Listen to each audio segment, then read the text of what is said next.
loket, pakai subang, boleh pakai baju biasa saja, kerana hilang dah suami kita daripada bumi, tak ada dah, meninggal dunia dah.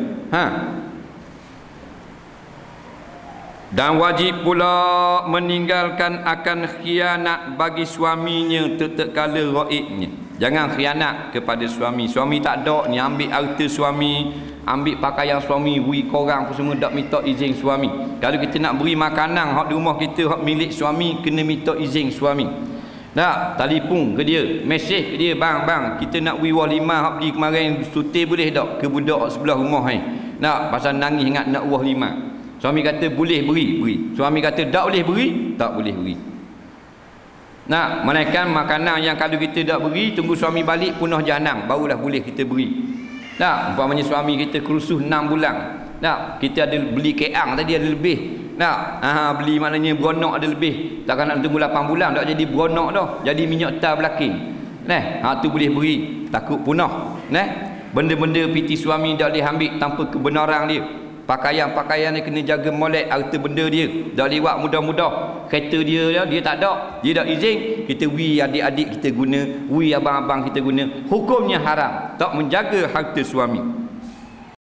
Tatkala raibnya, ketika suami itu tak ada di dalam rumah. Sebagaimana firman Allah Taala mensifatkan perempuan salihah, fasalihatu, perempuan-perempuan yang solehat ini, perempuan yang baik-baik ini, iaitu ialah qanitatun, yang taat kepada suami. Pertama Tuhan kata qanitatun, taat kepada suami. Yang kedua pula Tuhan kata hafizatun lil ghaibi bima hafizallah, kemudian menjaga pula apabila gaib suami dengan barang penjagaan daripada Allah Subhanahu Wa Taala. Kena jaga belaka.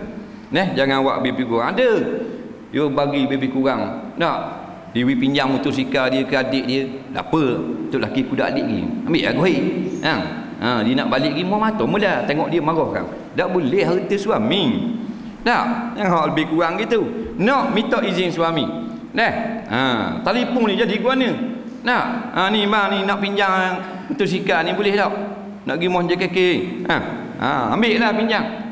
Baru boleh pinjam.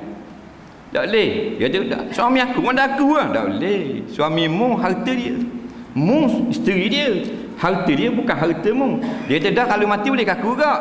Tak boleh ke mu semua. Harta suami jangan awak lebih kurang. Bahkan ada ulama yang berpendapat kita nak belanja duit kita pun pada perkara-perkara yang luar daripada adat, wajib minta izin suami. Hak beradat tak apa.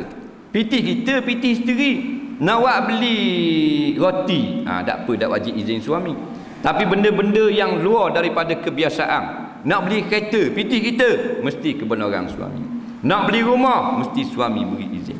Nak kat mana-mana nak buat, baju lagu mana nak pakai, kita nak beli piti kita sendiri, mesti suami yang beri izin. So itu dah saya beli, pakai warna ni, aku tak kenang tengok. Padahal duit itu duit isteri.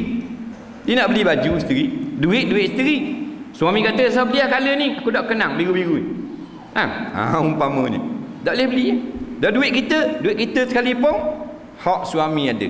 Kalau beli mudarhaka kepada suami. Memang beli yang mutu halal, tapi perbuatanmu beli benda yang tak kenal oleh suami, walaupun duitmu duit isteri, tak boleh. Tu kata kalau jilat nanah seluruh tubuh masih belum tunai hak suami. Itu berat. Dan wajib pula meninggalkan khianat. Kita berhenti kat tu, kita ada dua soalan.